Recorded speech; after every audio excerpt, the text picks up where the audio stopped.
Matthew chapter 26. When Jesus had finished all these sayings, he said to his disciples, "As you know, the Passover is 2 days away, and the Son of Man will be handed over to be crucified." Then the chief priests and the teachers, verse 3. Then the chief priests and the elders of the people assembled in the palace of the high priest, whose name was Caiaphas, and they plotted to arrest Jesus in some sly way and kill him. But not during the feast, they said, or there may be a riot among the people. While Jesus was in Bethany in the home of a man known as Simon the leper, a woman came to him with an alabaster jar of very expensive perfume, which she poured on his head as he was reclining at the table. When the disciples saw this, they were indignant. "Why this waste?" they asked. "This perfume could have been sold at a high price and the money given to the poor." Aware of this, Jesus said to them, "Why are you bothering this woman? She has done a beautiful thing to me. The poor you will always have with you, but you will not always have me. When she poured this perfume on my body, she did it to prepare me for burial. I tell you the truth, wherever this gospel is preached throughout the world, what she has done will also be told in memory of her."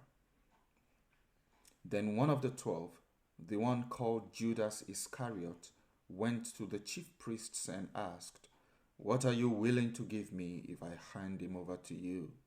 So they counted out for him 30 silver coins. From then on, Judas watched for an opportunity to hand him over. On the first day of the Feast of Unleavened Bread, the disciples came to Jesus and asked, "Where do you want us to make preparations for you to eat the Passover?" He replied, "Go into the city to a certain man and tell him, 'The teacher says, my appointed time is near. I am going to celebrate the Passover with my disciples at your house.'" So the disciples did as Jesus had directed them and prepared the Passover. When evening came, Jesus was reclining at the table with the 12, and while they were eating, he said, "I tell you the truth, one of you will betray me." They were very sad and began to say to him one after the other, "Surely not I, Lord."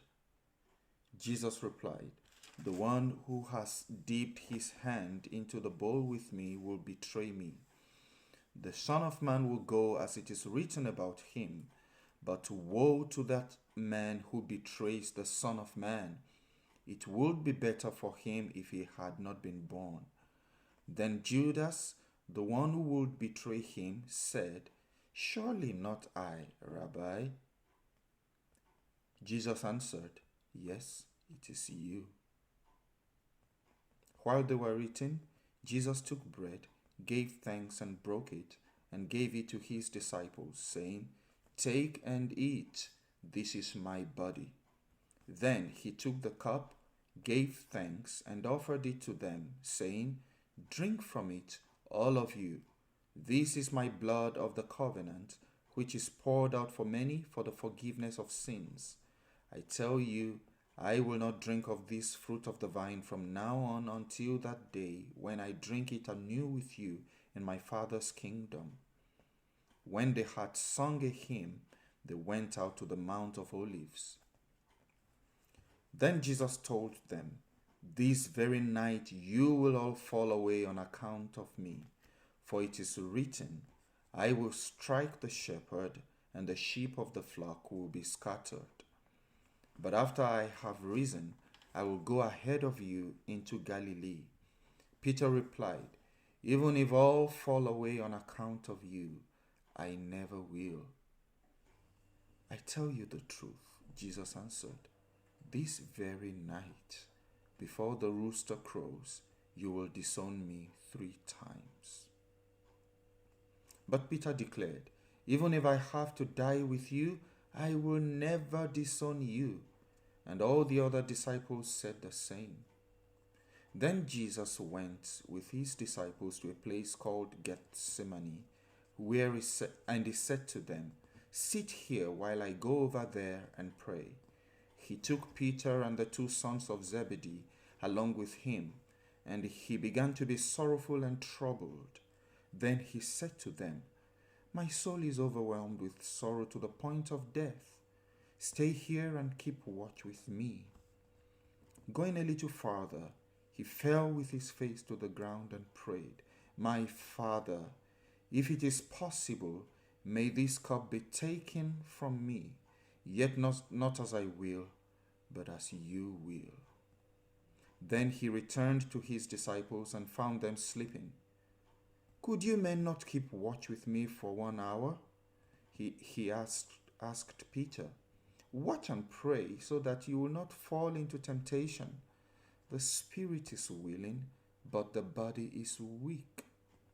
He went away a second time and prayed, "My Father, if it is not possible for this cup to be taken away unless I drink it, may your will be done."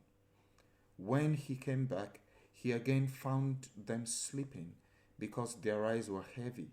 So he left them and went away once more and prayed the third time, saying the same thing.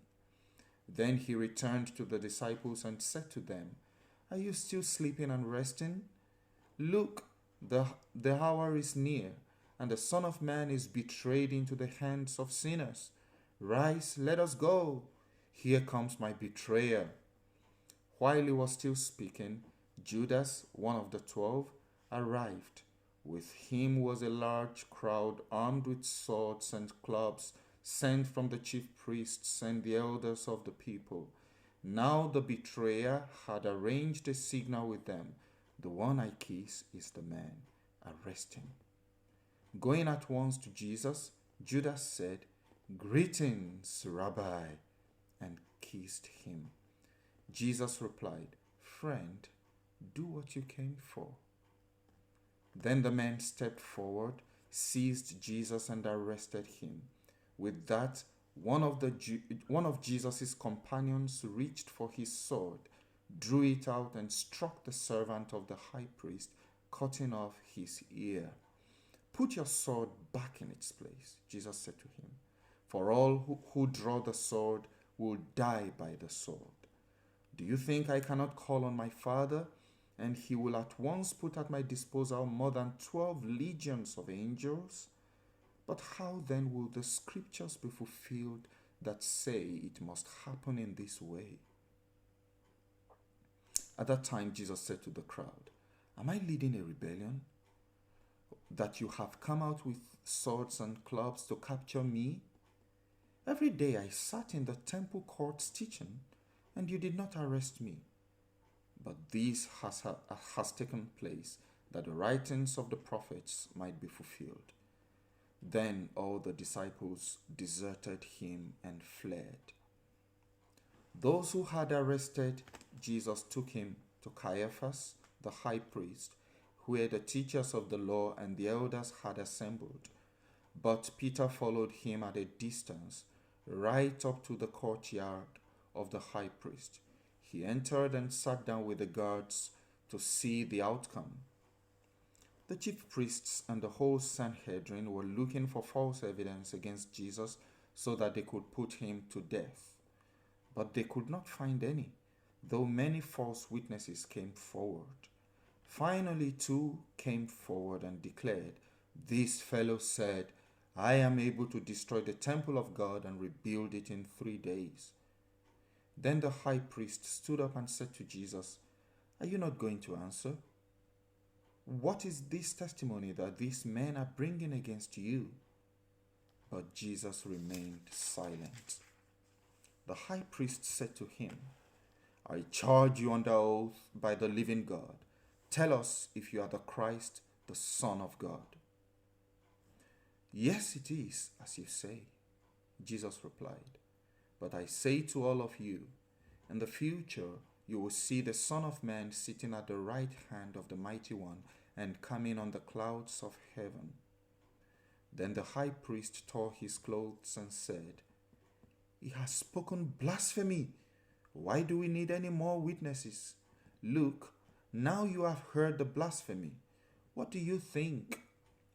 "He is worthy of death," they answered. Then they spit in his face and struck him with their fists. Others slapped him and said, "Prophesy to us, Christ, who hit you?" Now Peter was sitting out in the courtyard, and a servant girl came to him. "You also were with Jesus of Galilee," she said. But he denied it before them all. "I don't know what you're talking about," he said. Then he went out to the gateway, where another girl saw him and said to the people there, "This fellow was with Jesus of Nazareth." He denied it again with an oath, "I don't know the man." After a little while, those standing there went up to Peter and said, "Surely you are one of them, for your accent gives you away." Then he began to call down curses on himself, and he swore to them, "I don't know the man." Immediately a rooster crowed. Then Peter remembered the words Jesus had spoken, "Before the rooster crows, you will disown me 3 times."